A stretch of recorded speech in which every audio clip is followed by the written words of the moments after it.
Mamahaw ta karon na ako'y ginamos og dinungag nga saging.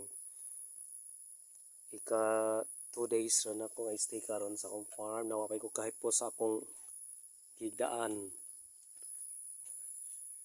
And then ako pagkaon karon mo ang ginamos og ang kuan kanang ginamos og coffee na pan og di ay saging.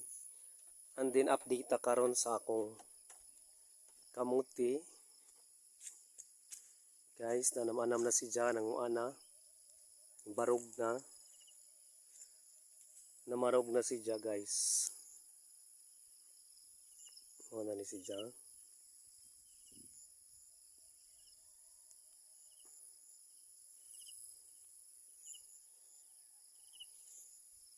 Mo na ni akong kamutihan. Pero nay nangka sa sulod, pero okay pa ni sa kay gagmay pang magnangka. Napakoy na.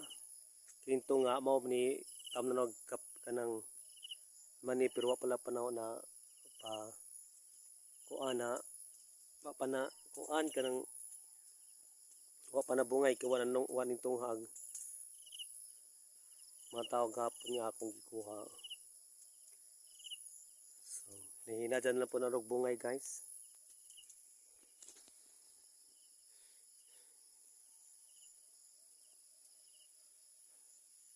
Natuntang nga makauwan karon pero mura magdili makauwan kay mas lami ito itong makauwan kay para makakuan sila tubig. Lumaw na ni ako mga nangka. Dagko na guys.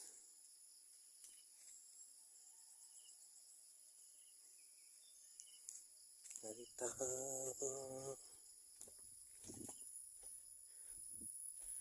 Kini ugma mamawer na ni sa ugma. Kining area tanan. Pamawer na ni sa ugma. Mani siya tubangan sa akong balay.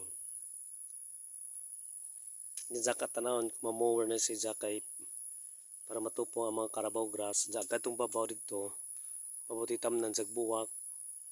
Nga pengkag dito sa pikas mo may mga puti. Ito, sa ato po niya portion, mabot pa niya itong mga buwak dito silam sa kalubian. Gianam-anam na ko guys kay na. Yes, good morning. Rosita's Integrated Farm.